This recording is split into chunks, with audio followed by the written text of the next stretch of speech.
Hey guys, and welcome back to Z3 Cubing. Today I'm going to solve this Rubik's Cube while only doing one turn on it every hour. So in the past, I've done a few challenges like solving a Rubik's Cube one turn per day, where I can only make one move in each 24-hour period. Now that's fun and all, but it means setting up my camera every single day for literal months straight. So today, I thought of an interesting variation on that concept. We replace once per day with once per hour. This version is easier in that it takes a lot less time, but it's going to require a lot of precision, like waking up exactly every hour for a few days straight. So to begin, this is the Rubik's Cube that I'm going to use. I'm going to get out this time wrap on my phone, which generates random WCA scrambles, and I will start and stop the timer to get a brand new random 3x3 scramble, and then I'll go ahead and apply that to the cube right now. And there we go, perfect one-handed scrambling. So from now on, I cannot apply any moves to this cube until, well, 10 a.m. at the first hour. And by the way, the WCA defines one move as any outer block movement, no matter what the angle. So turning a single layer like U or R2 counts as one turn, whereas something like M prime doesn't. Also, if I want to, I can scramble up this other cube in the same way and mess around with different solutions, maybe make sure that I'm not giving myself like a V-perm at the end, but I'm not really going to be optimizing the solution beyond the way that I'd normally solve it. So yeah, it's probably going to take at least 50 moves, that's 50 hours or over 2 days. My main goal is just limiting the waking up every hour to no more than 2 nights, so as long as we're less than around 60 moves, we should be done before the 3rd night comes around. So yeah, it's almost time to do our first turn already, so let me just figure out what I want to do. I think first I'm just going to rotate it like this. That's called a Z2. But now that it is 10 o'clock, I'm switching over to a different microphone by the way. My first move is going to be B2. Hopefully you guys should now see a beautiful time lapse of the clock ticking by until the next hour. Okay, it's now 11 o'clock, another hour has passed, and we're going to do an R move. Alright, it is 12 noon, time for a new shirt and some combed hair I guess. So let's do B. D prime. L prime. Okay, gotta get back to my online class. And D2. We've now finished our 6-move cross after 6 hours. And look at this, we have a nice F2L pair too. B. U2, it's starting to get a little bit darker outside. And B prime. That's our first F2L pair, just 3 hours after the cross, and it looks like the sun has now officially set. R. U.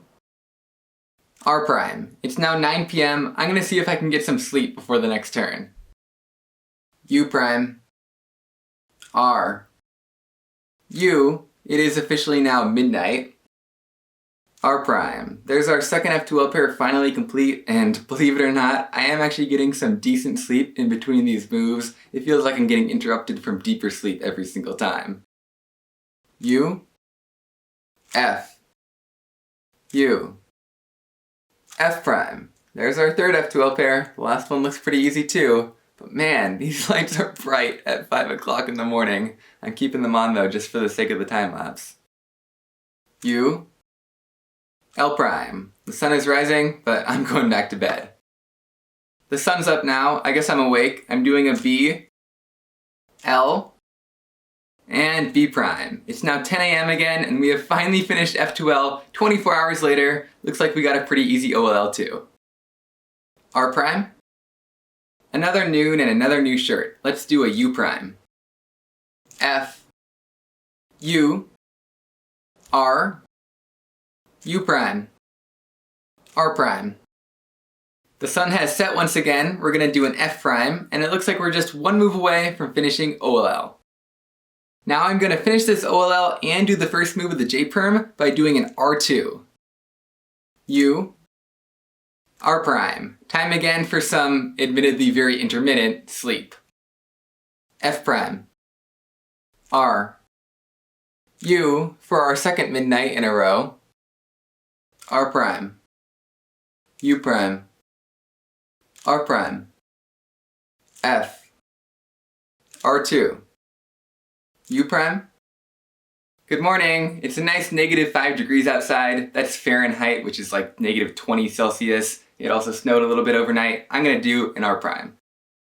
And here we go. Time to finish off the most exhausting J-perm of my life with a U prime. And we are done. So yeah, I stated in the beginning that I'd be happy if I finished in less than around 60 moves before the start of the 3rd night, and it's only the third morning right now. We finished in just 47. It was definitely a pretty lucky scramble. All the F2L pairs just kind of seemed to go right into place, and I actually inserted the last one with a sledgehammer to give me a slightly shorter last layer. But the funny thing about that number is that the last time I did a challenge like this, I also solved it in exactly 47 moves. That time, instead of doing a turn once per hour, I did a turn for every 1 mile that I walked on foot. So yeah, I had to walk 47 miles. It was pretty exhausting. This challenge was exhausting in a much different way. Like I said, I had to be really precise with the timing, like setting an alarm on my phone for every single hour, waking up in the middle of the night and coming over to this camera.